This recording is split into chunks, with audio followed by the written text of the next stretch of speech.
My parents made me sleep in the garage during a snowstorm. It's just one night, they said. So I cut off the rent, took them to court, and watched them beg me for help in a supermarket parking lot. Hey Reddit, I don't usually post on here. I just scroll, read drama, and mind my business. But things at home went so sideways, I honestly didn't know where else to drop this. Growing up, I didn't realize I was the extra, the backup, the spare kid in a house where my little brother Josh could have committed actual arson and mom would have blamed the matchbox manufacturer. I'm the older brother by 4 years. I, 28 male, am Tyler. But back then, I was just the kid who knew how to plunge the toilet, mow the lawn, vacuum the stairs, and disappear. When Josh, 24 male, my brother, wanted the living room. Josh, still jobless, still lives with our parents, Linda and Ron. He spends 8 to 10 hours a day gaming and yelling into a headset like he's in some international war zone. Back when I lived at home, I couldn't go a day without hearing Tyler, help your brother, or Tyler, take out the trash while Josh finishes his game. Guess who never finished the game? I moved out at 20. Not because I had the money or a stable job. I left because if I stayed, I wasn't going to graduate. I was in university full-time, trying to pass engineering while being their free labor. My grades were tanking. Every time I cracked open a book, I'd hear footsteps. Then a knock. Then a Tyler, could you just... And it was always something. Dishes, laundry, fixing the Wi-Fi, picking up Josh's Taco Bell because he was busy. Kid had zero responsibilities but still acted like he was CEO of the house. They didn't even pretend it was equal. Once I had the flu, like full fever, couldn't stand up type flu, and my mom still asked me to scrub the bathroom floor because Josh has allergies. I was on my knees sweating through a hoodie while he played FIFA and screamed at 12-year-olds online. When I finally left, it wasn't with some big dramatic exit. I found a crappy apartment near campus, shared it with 2 guys who didn't know how to recycle, and spent my nights with earplugs because of the guy upstairs and his tap-dancing dog. But at least it was mine. At least I could sit in silence. No Josh, no orders, just me and a mattress on the floor.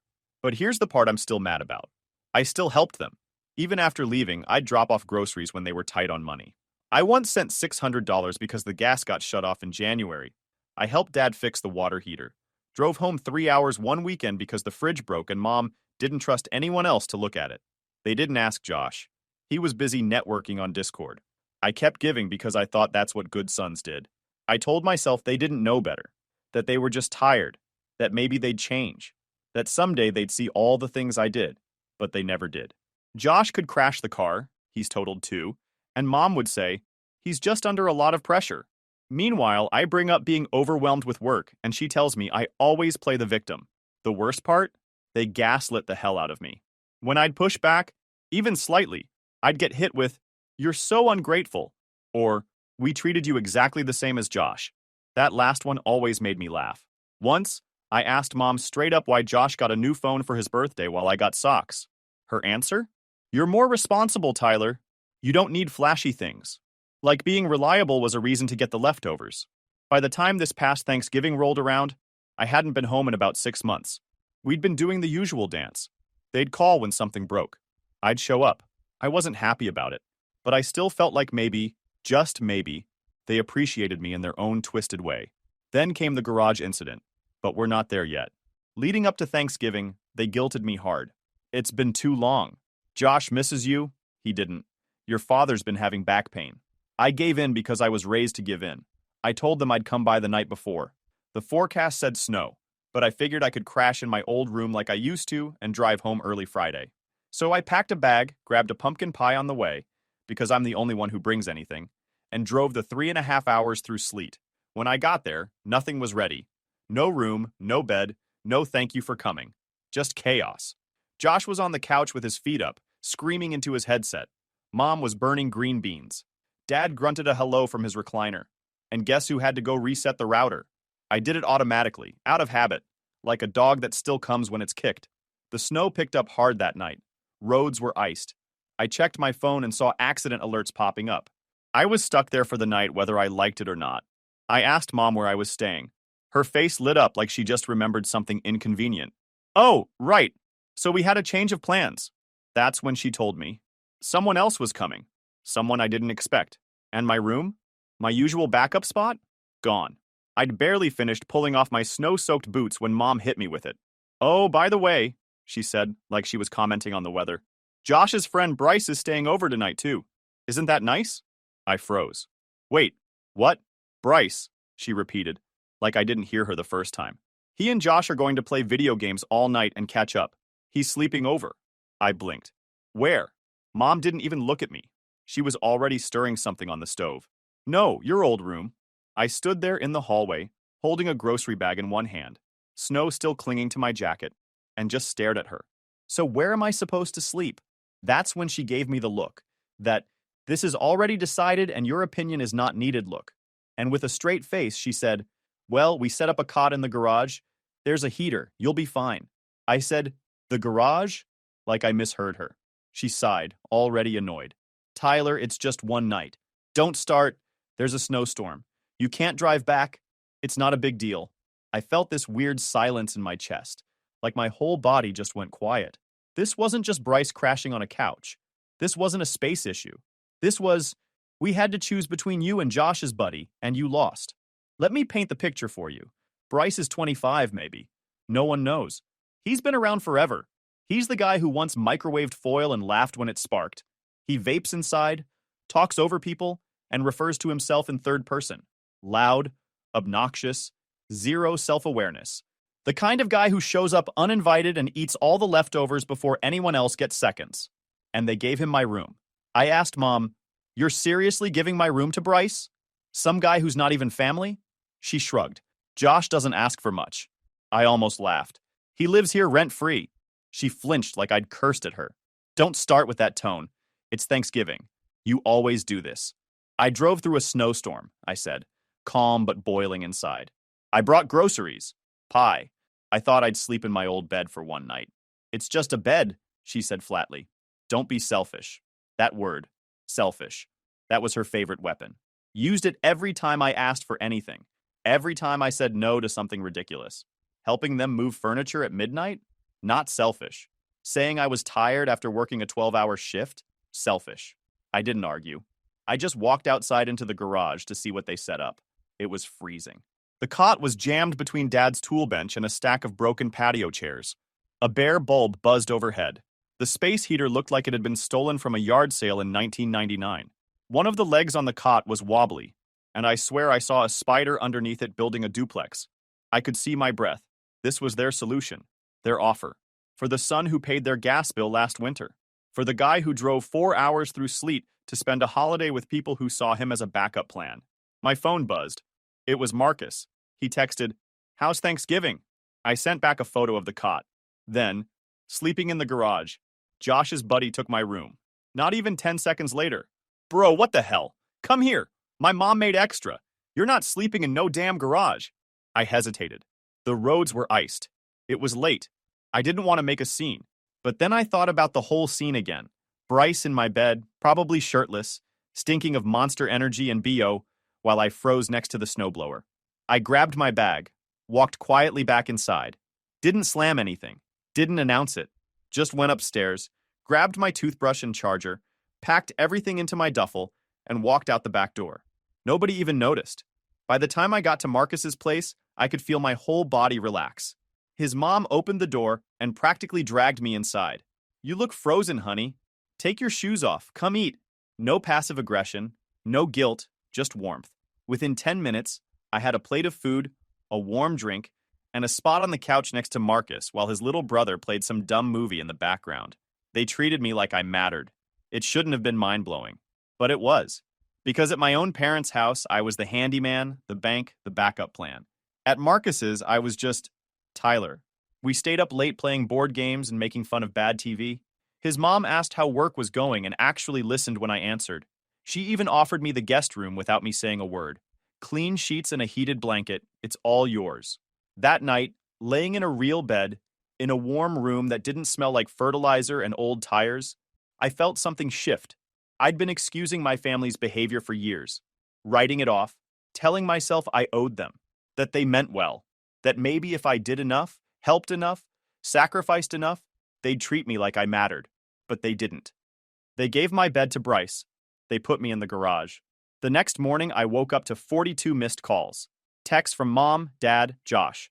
All pissed, confused, or fake concerned. Where are you? Are you seriously pouting in the garage? Come back. You're making it awkward. Bryce said you were acting weird. Your father is disappointed. You embarrassed us in front of a guest. A guest. That's what they called Bryce. And me? What was I? Not one message asked if I was okay. Not one said, sorry. I sat there, reading them, sipping hot coffee while Marcus's dog climbed onto my lap, and realized I was done. Not angry, just done. I didn't reply, didn't explain myself, didn't give them the satisfaction of a response. Later that day, Marcus and I went to the mall. I bought myself a full gaming setup, tower, dual monitors, chair, everything. Stuff I'd been putting off for years because what if mom and dad need help again? I told myself I couldn't afford it, but the truth is I was too used to sacrificing for people who wouldn't do the same for me. That gaming setup was the first real thing I ever bought just for me, and it felt good. I didn't answer any of their messages. Not the calls, not the texts, not the passive-aggressive guilt trips. After the Bryce incident and the whole garage situation, I just shut it off. Phone on silent, mind finally clear. I wasn't going to play their little game anymore. And for the first time in years, the silence felt good. It took them less than 24 hours to shift from confusion to entitlement. Classic move. They didn't say, we're sorry you had to sleep in the garage. They said, you embarrassed us. Not, we were wrong. Just, you made things awkward. That kind of crap. All image, no substance. I crashed at Marcus's for another day. I figured, why rush back to my apartment when I was finally around people who didn't treat me like a utility? On Sunday, I drove home, blasted some music, and just let myself enjoy the feeling of being free. That's when the real turning point happened. I sat down in my apartment, opened my budgeting app, and looked at everything I'd been sending my parents for the last few years. Rent, $300 per month. Started when they said money was tight after Dad's hours got cut. I agreed to chip in just until things stabilized. That was 4 years ago. Never stopped. Groceries, $100 here, $150 there. Usually after a text from mom like, wish I could afford real meat, but it's okay. We'll make do. Car repairs, $650 last year. Dad's transmission died. They needed help. I wired the money the same day. Never heard a thank you. Electric bill once got covered automatically from my account because I was still a cosigner from years back. I didn't even realize they were still using my payment info. It all added up. Thousands. I never complained. Never asked for it back. I thought I was being a good son. I thought I was doing what family does. But then they threw me in a garage to make room for Bryce, the guy who once lit a firecracker in our mailbox when we were teens and thought it was funny. That's when it clicked. I wasn't family to them. I was a tool, a walking debit card, a free IT guy, the emotional shock absorber, the guy who never has his own family and always has extra to give. So I opened my phone, pulled up every account, and started cutting them off. First was rent.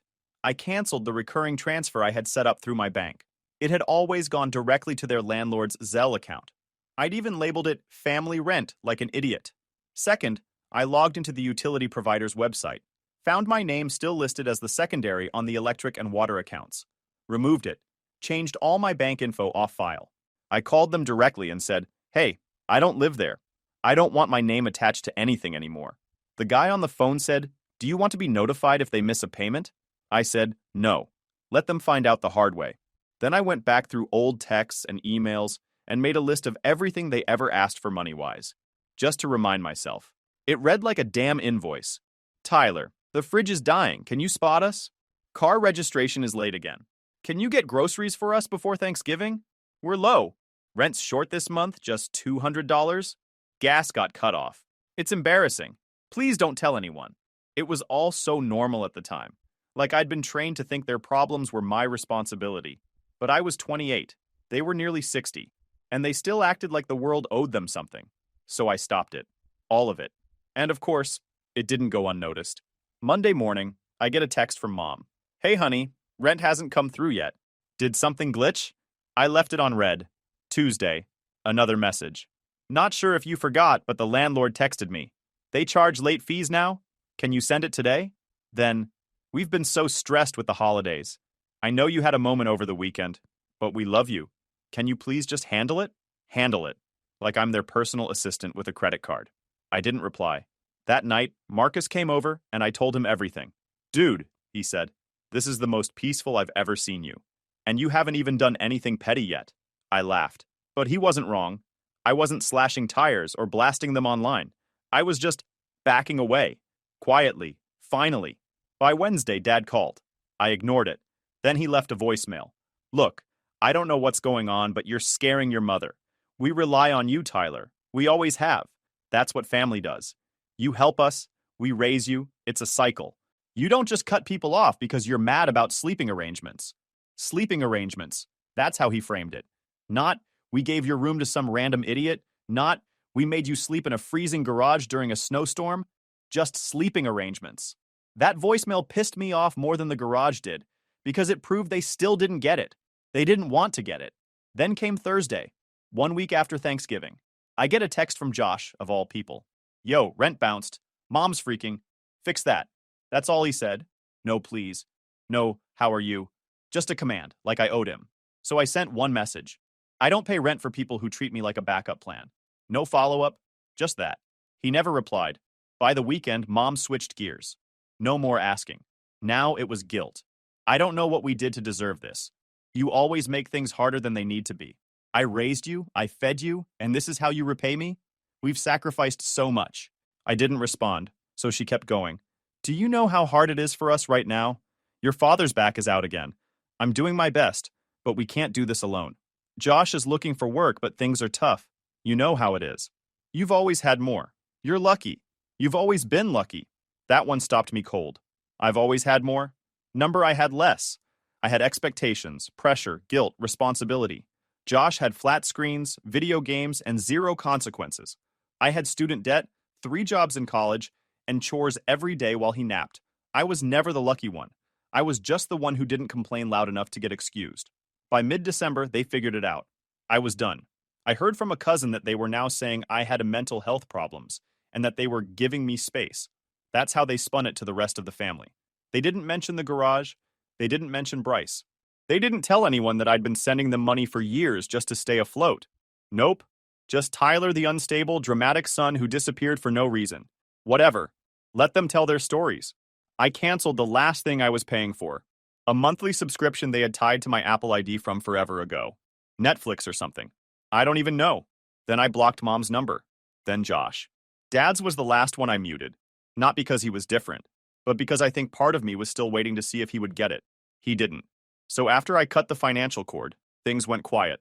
Then the switch flipped. The tone of the text changed from, "We miss you," to "How dare you." They weren't even hiding it anymore. I was the villain, the ungrateful child who abandoned his family, stopped contributing, and left them to fend for themselves after everything we did for you.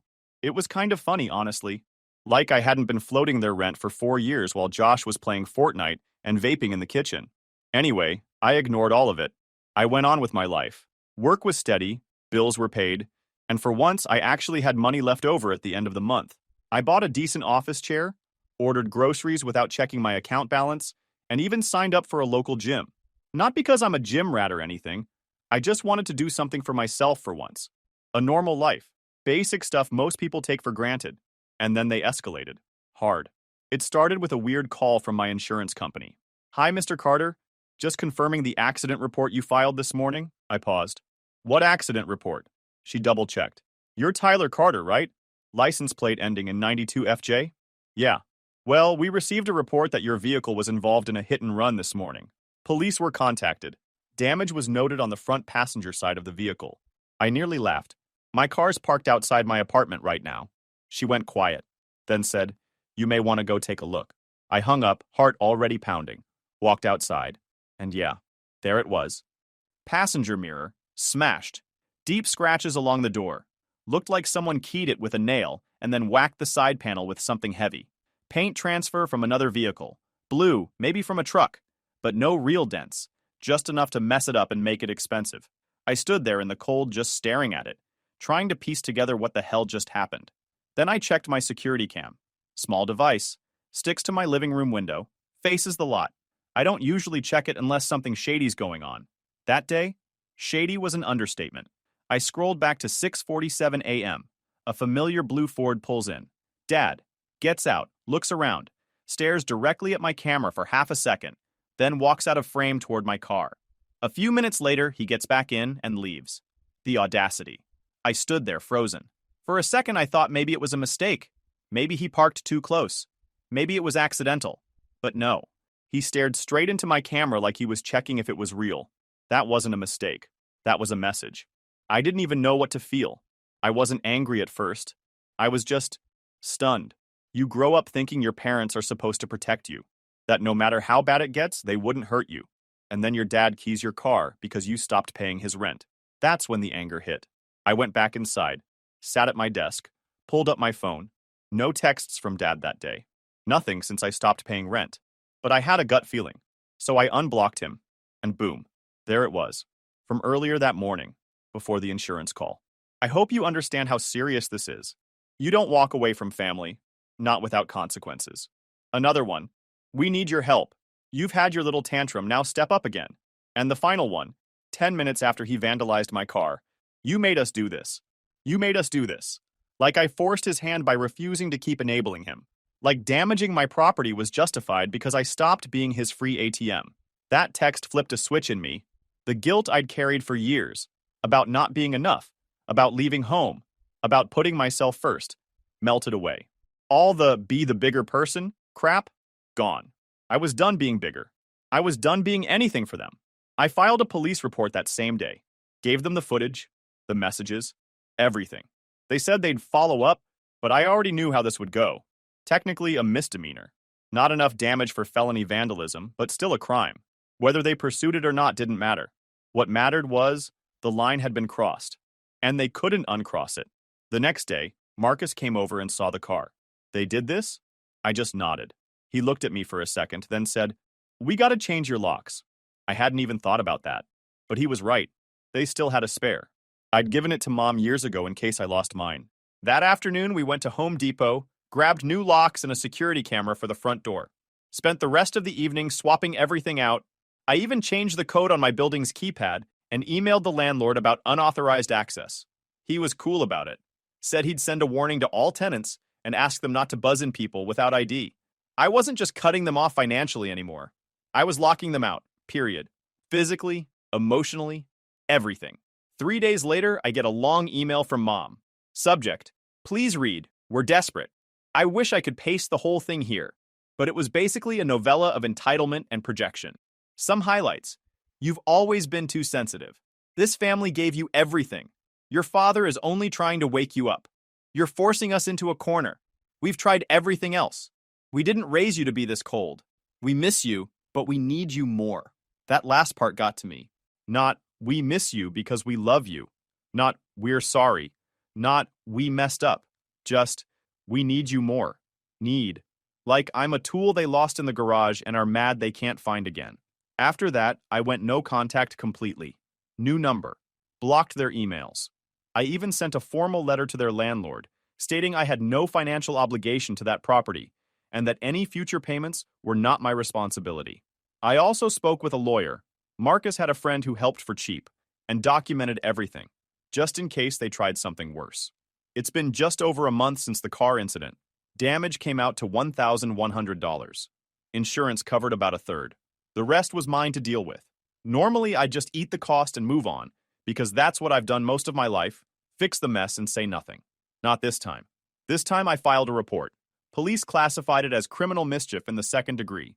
Not felony level, but enough to get the process started. Since it was his first formal offense, that I'd reported anyway, he wasn't going to jail or anything.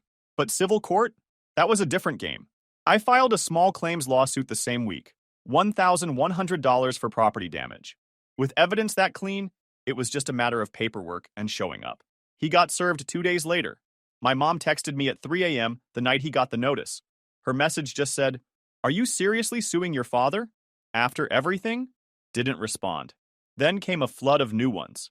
"We were just trying to get your attention. You made us do this by cutting us off.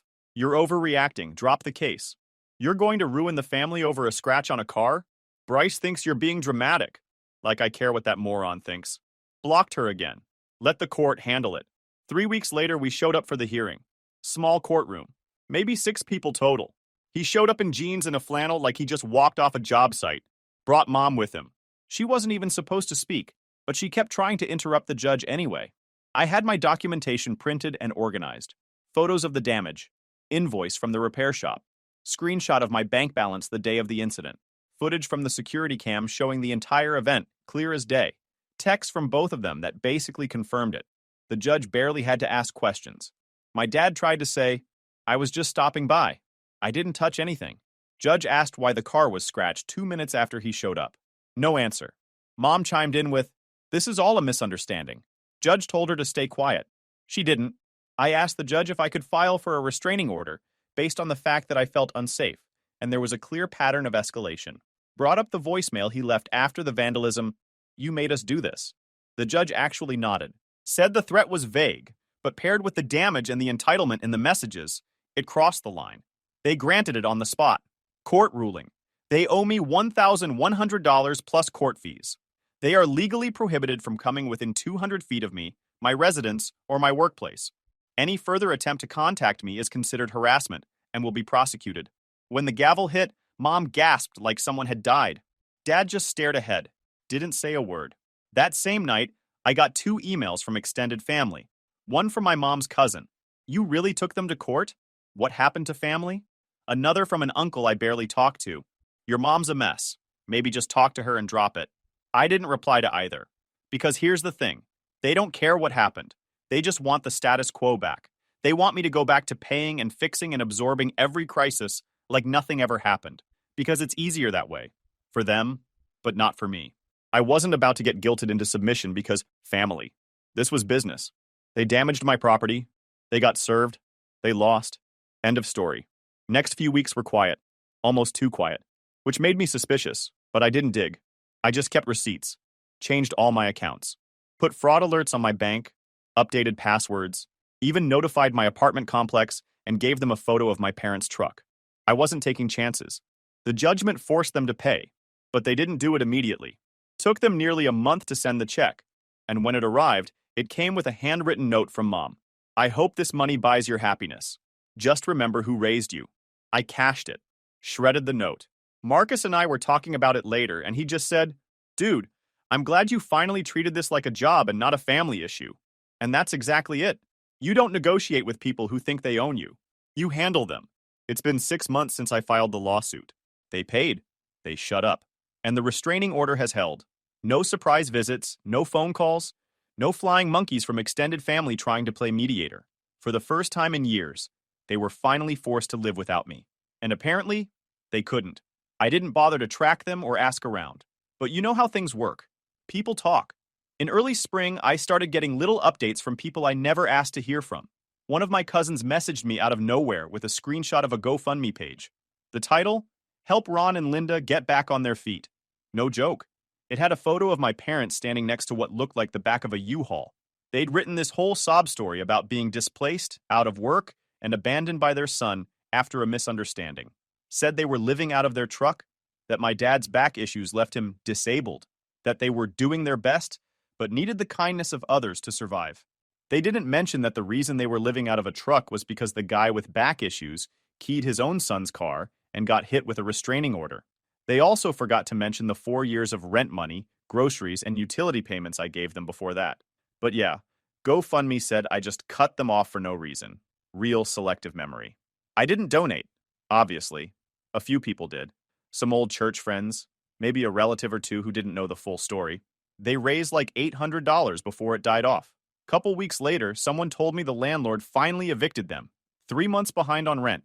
My guess is they used my last payment to float a couple months and then crashed hard once that dried up. Once Josh lost his job and the backup ATM, me, shut down, the whole house of cards fell apart. Then someone told me the truck broke down. No money to fix it.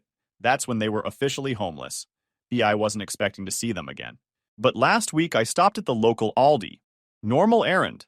Got my eggs, bread, whatever. Walked down the aisle near the frozen section, and there they were. Mom and Dad. Standing next to the clearance bread bin, looking like they hadn't showered in a week. Both wearing layers of random clothes. The kind of stuff people donate to shelters. Shopping cart had maybe 4 items in it. They didn't see me at first. I almost walked the other way. But my cart had a squeaky wheel, and I guess it caught their attention. My mom turned. Her eyes went wide. She grabbed Dad's arm. He looked over, stared for a second, then started walking toward me like he forgot there was a restraining order with his name on it. I didn't move. I just stood there, calm, cart in front of me. Didn't say a word. He got about 15 feet away before I held up my hand and said, "Stop." He did. Barely. My mom tried to talk first. "Tyler, please. We didn't know it would go this far." I didn't answer. She kept going. "We lost the house. We're staying in a shelter. Your dad can't find work. Josh left. We don't even know where he is." I said nothing. My dad jumped in next. "You made your point, okay? You proved it. We get it. But you need to help now." "Do I?" I said. "You're still our son," he snapped. "That doesn't change." I looked him dead in the eye. "You violated a restraining order," I said. "That does change things." He went quiet. My mom started crying. "We're starving. Please, just this once." I said, "No. Simple. Flat. Number." I took out my phone, showed them the screen. Already recording, timestamp, video saved. "If you follow me," I said, "I'll call the cops." Again. Then I turned my cart and walked away. Left them standing there next to a $1.39 loaf of bread, with nothing but excuses and bad decisions. Got back to my apartment, filed a report through the restraining order hotline, logged the encounter, uploaded the video, covered my bases. 2 days later, I got confirmation. They were warned again. Another violation and it's automatic arrest. Haven't heard a word since. They thought they could burn the bridge, and I'd rebuild it out of guilt. They thought breaking my stuff would bring me back into the fold. They thought being broke and loud would scare me into helping. Instead, I let them fall. They always thought I was the soft one, the one they could count on to bail them out no matter what they did. Turns out, they miscalculated.